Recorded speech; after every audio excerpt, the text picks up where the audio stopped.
King Von's murder was one of the most heavily publicized deaths in the rap industry, mainly due to the rapper's controversial reputation stemming from his involvement in gang-related activity and a number of murders. Rapper Lil Tim, whose real name is Timothy Leaks, was charged with Von's murder, which took place way back in early November 2020. In an interesting development though, it has been revealed that Tim has had the charges dropped against him. He has had quite the reaction to being set free on King Von's murder, but the events leading up to the shooting and the potential fallout from Tim's alleged innocence are pretty complex.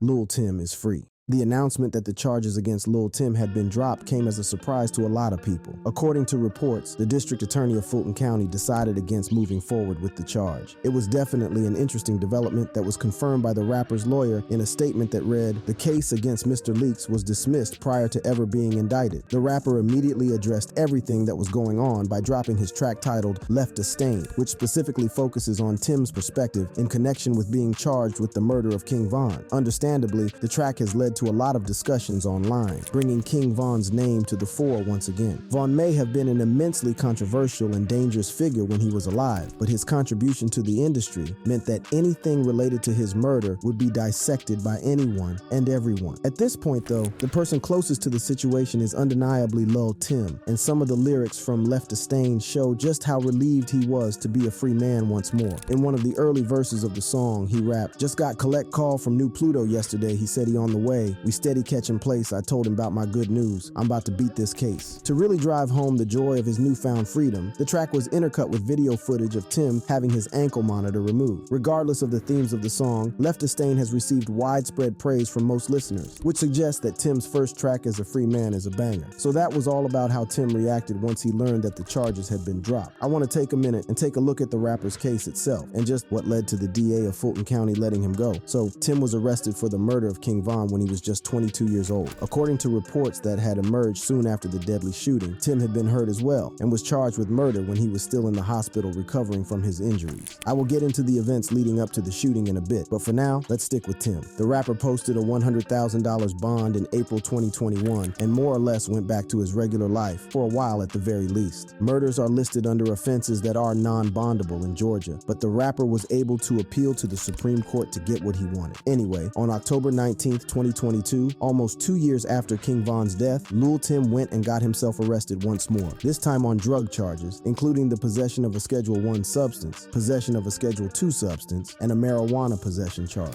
Other than this hiccup, Lil Tim's time since being charged with King Von's murder was pretty uneventful. The rapper was lucky that he never even made it to trial, because then this entire process would have probably dragged on for far longer. So what changed? Well, according to reports, the prosecution had reason to believe that Lil Tim had been acting in self-defense when he shot King Von. A lawyer who had been tracking the investigation said that having the charges dropped does not mean that Lil Tim is innocent. Rather, it suggests that there is not enough evidence to get a conviction beyond a reasonable doubt. The lawyer added, "Here, there are reports that prosecutors believe this to be a case of self-defense, and thus reportedly decided to drop the charges." Considering King Von's reputation for instigating violence and his history with gang-related activity, something like this is not all that surprising. Like I had mentioned when we first got started, this entire situation doesn't involve just King Von and Lil Tim. Both men had affiliates closely involved in everything that had gone down, and something that is often overlooked in this story is the issues that Lil Tim had with one of King Von's closest friends, Lil Durk. The latest chapter of the problems between both men can be traced back to an interview that Lil Tim gave, where he was seen disrespecting King Von after his death. While he was out on bond, Tim appeared in an interview where he was asked about whether he made a split-second decision to jump out and attack King Von, or was there something else going on. The rapper said,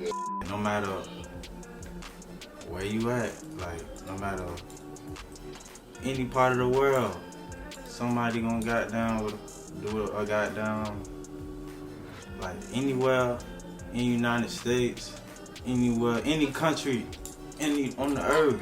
After the interview, the common sentiment was that Tim had done the right thing because he had pulled up with a gun to protect someone close to him. But Lil Durk had a different take on the entire situation. In a tweet made on May 8th, 2022, Durk wrote, "We don't want to hear that scary soft shit. It stuck goofy." At first, it seemed difficult to understand why Lil Durk had called out Tim online, but it soon became obvious that Durk believed Tim's comments were just an excuse for him to make King Von's death seem malicious and more protective than anything else. Lil Durk doubled down on his dislike for Lil Tim when he appeared in an interview in May 2023. In that, he referred to Tim as a nerd, saying, "Yeah, that everybody up, boy, when a real gangster get took out by a nerd type. While Tim is undoubtedly really happy to be a free man once more, not all of the reactions have been the most positive. Asian Doll, who had been King Von's partner, did not hold back when she first heard about Tim's release, stating in a now deleted tweet that because the police said Tim ain't kill him, the police did. Even YNW Melly's mom spoke about the situation, but only in relation to how it could help her son have his double murder charges dropped as he awaits going back to court in October after a mistrial. Between self-serving agendas and ridiculous claims, there stands Lil Durk, who has definitely not taken kindly to Tim going free. It's not just that Tim and Durk have had beef for years, but the charges being dropped means that there are no other suspects in the investigation of King Von's death. As a matter of fact, law enforcement had considered the case closed when they first brought Lil Tim in back in November 2020. That has to hit someone like Durk hard, having been one of Von's closest friends for years. Durk and Von's relationship goes beyond mere friendship. Durk was an elder brother of sorts to the younger Von, mentoring him and helping him focus on his music, and even referring to him as baby bro. Durk went to the extent of signing Von to his Only the Family label back in 2018 to ensure his career could grow the right way. In addition to featuring on each other's tracks, Durk took his unofficial position as Von's elder brother pretty seriously. Von was never known for being the most tactful of people, especially in interviews, but he could usually rely on Durk to keep him in line. No experience is doing nothing. I ain't, you know? Just that one little cough from Durk was enough to catch King Von's attention, and in one look, he understood exactly what Durk was trying to tell him. Having that kind of understanding is not something that can be achieved overnight. These men could be on the same wavelength without saying a word to each other. That was a bond built over years, and Lil Durk was fiercely protective of King Von. Going back to 2019, both men were charged with attempted murder for allegedly shooting someone in the thigh, in addition to stealing $30,000 in cash and a Jeep Cherokee. The supposed robbery and shooting took place in February 2019, before Durk turned himself into Fulton County law enforcement in May of the same year. From the very beginning, Durk was adamant about his innocence, saying, "Once I heard, I immediately came back. I have nothing to hide. I have nothing to run from." Lil Durk would remain on the hook for a few years before the charges against him were finally dropped in October 2022, with the district attorney's office stating that while they had probable cause to arrest Durk in the first place, were not going to go ahead and prosecute him, seeing as King Von passed away in late 2020. All the pressure of this case fell squarely on Lil Durk's shoulders. It is a testament to how much Durk cared for Von, because he could have easily pinned everything on the deceased rapper and wrapped things up much quicker, but that just wasn't how Durk chose to live his life. In an interview, Durk said that he would not give up or turn on any of his homies unless they betrayed him. So while pinning things on Von might have been easier, and a route other artists might have even taken to save their own skin, it was never really on the cards for Durk. The reason I took a beat to focus on the relationship between King Von and Lil Durk was because Durk was involved with a number of people who directly or indirectly contributed to Von's death. Whatever beef he had potentially escalated to real hatred after the death of his friend, and that could have real, deadly consequences for Lil Tim down the line. Why Durk hates Lil Tim.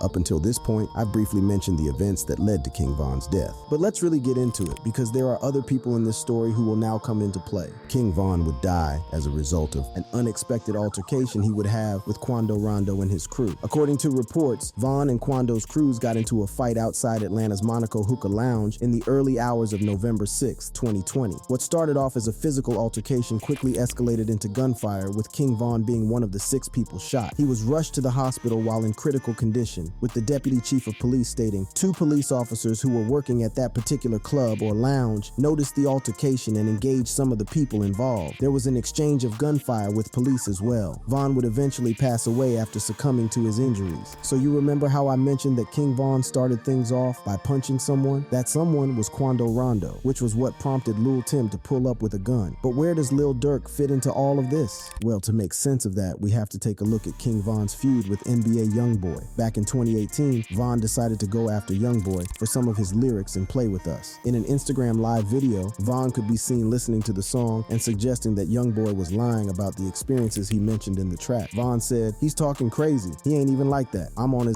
now. You got caps in your raps." Making a claim like that is a really big deal in the industry, but Youngboy didn't respond to it, at least not on social media. Even though things remained quiet for a couple of years, the simmering issues between both men escalated soon before Von's death, when it was reported that he was going out with Youngboy's ex-girlfriend and baby mama. Von may have denied all these rumors, but that wasn't enough to satisfy everyone in Youngboy's crew. One of the guys who wasn't happy about all of this was Quando Rondo. Youngboy had been a mentor of sorts to Rondo around this time, so he responded by slyly dissing dissing Von on social media. It looked like issues between Von, Youngboy, and Rondo were escalating. But just a day before his death, Von appeared in an interview and addressed his alleged issues with Youngboy. The rapper said, "They be saying that a lot. It's like, we got the same issues and then you know how the internet will try to make it. There used to be a time when Lil Durk and NBA Youngboy actually used to collaborate on tracks, but the issues between Von and Youngboy threatened to change everything forever. That was exactly what happened on the night of Von's death. There are two ways we can look at the events that led to Lil Tim shooting King Von. The first is that there were real issues brewing between Von and Rondo, who was allegedly mad at Von. So when Von acted first, Tim took that as an opportunity to put the rapper down. This is a theory, of course, but what are the odds of Quando and his crew chilling in a parking lot right where Von was, especially after the issues that had been building between both men? The second way of looking at this is quite different. If you remember the video footage I had shown earlier, Von could clearly be seen attacking Rondo, seemingly out of nowhere. It did not look like Rondo had any intention of engaging with Von. In an interview, Rondo has even claimed that he was sleeping peacefully in his car before everything went down. The rapper even said that getting hit was an out-of-body experience because it was the last thing he had been expecting. But that's not all. When Lil Durk came up, Rondo stated that he had no idea there was even any tension between them. He said, "I had a relationship with Big Bro." Not want to say his name. You know who I'm talking about? The dude that was on my album? It was all love with us, from my understanding. Rondo's last comment was the one that stood out most because it was clear he did not understand the relationship King Von had with Lil Durk. They were brothers, and if you went after one of them, you were going after both of them. So whether he liked it or not, King Von's issues with Youngboy and Rondo were also Durk's issues. That was a common thread, as King Von was the one who would often create trouble and suck Durk into the mess. This was never more clear than in a clip from an interview Von had with the No Jumper podcast, where he talked about how Durk was different from everyone else he rolled with. He just happened to be rapping. He figured out what he want to do. Everybody else, as a whole, I'm gonna say as a whole, we don't know what we want to do. Well, at the time, I ain't know what I want to do.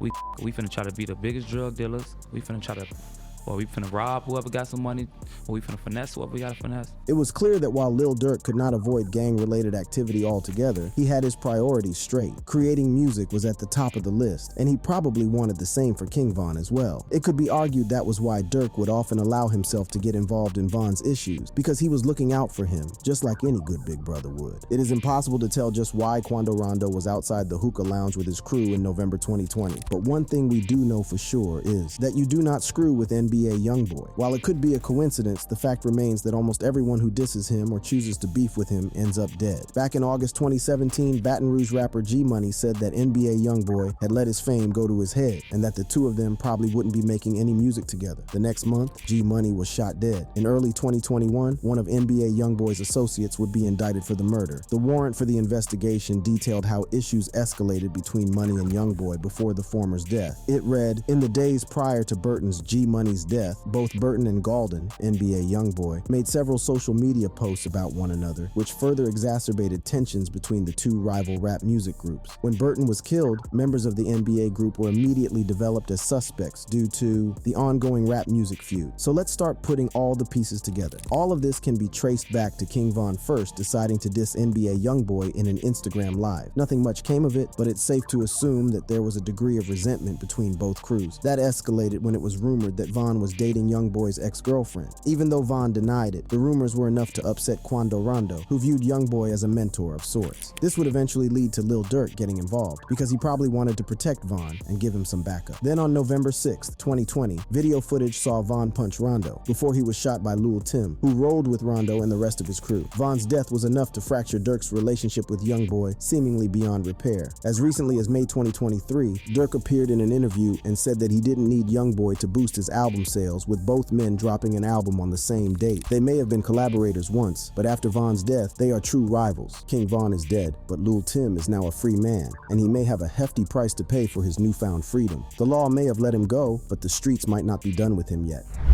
The cost of freedom? As the years have passed, small disagreements and disses have escalated. Disses turned into beef, which in turn led to violence and death. The moment King Von was shot and killed, the issues between Lil Durk, NBA Youngboy, Lil Tim, and Quando Rondo have gotten much worse. In an interview, Durk stated that Von's murder was an incident that changed everybody's lives irreparably. He would not have taken kindly to the fact that Lil Tim had all the charges against him dropped. King Von's blood has already been spilled, and if Durk chooses to act, then we might have an all-out blood feud on our hands. A blood feud means what it sounds like, where a long-lasting, extremely bitter rivalry between two people people or group sees one group kill members of the other group as retaliation for murders committed in the past. Through everything that I have talked about so far, we have been able to track how these issues have grown into a blood feud. And the thing is, the rap game is really no stranger to blood feuds. The most memorable example of one would be the war between the East Coast and West Coast, which saw both Tupac Shakur and the notorious B.I.G. be murdered within 13 months of each other, with neither murder solved. That is an exception, though, because these kinds of blood feuds rarely receive so much mainstream publicity. What remains common, though, is that these kinds of cases are rarely solved, and when the system fails, rappers and gangsters take matters into their own hands. This applies pretty strongly to guys like King Von and Lil Durk, who are members of O Block, which was one of the most dangerous blocks in all of Chicago. Between June 2011 and June 2014, 19 people were shot at O Block. 2 of them died, but none of the shootings resulted in criminal charges being filed, and none of the weapons were ever found. This was where King Von and Lil Durk grew up and got to know each other. They knew that the system was more likely to fail them than come through, and the members of O Block were not above taking matters into their own hands. O Block wasn't always called O Block. It is actually the 6,400 block of South Dr. Martin Luther King Jr. Drive, but it was officially renamed to O Block after the murder of O.D. Perry in August 2011 when he was just 20 years old. It is believed that Perry was killed in retaliation because he allegedly murdered Shondale Tuka Gregory 8 months earlier. On one end, there were the Black Disciples, which had very close ties to O Block, and on the other end were the Gangster Disciples. Both gangs have a storied history dating back decades, but I am not going to get into that right now.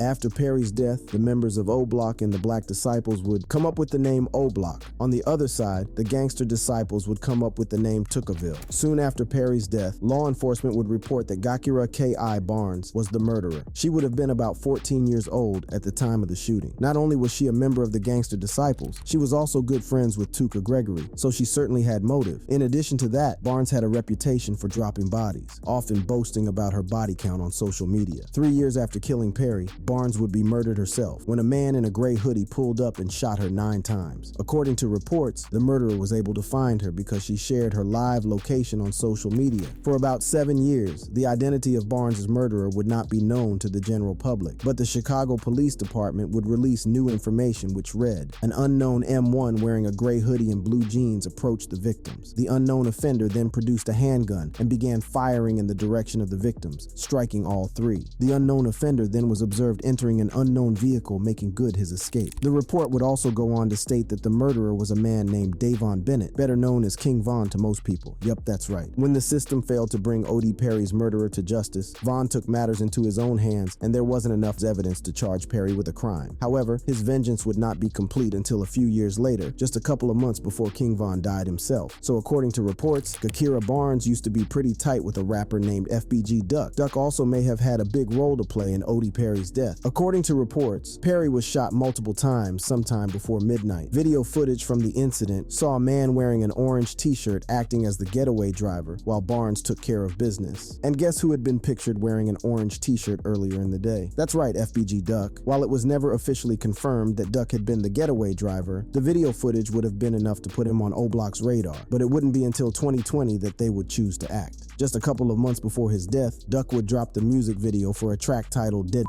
The rapper would use the track as an opportunity to drag the Dead's name through the mud, saying, said I wasn't gonna diss the Dead, and okay, I did it, but T-Roy and O.D., them dead.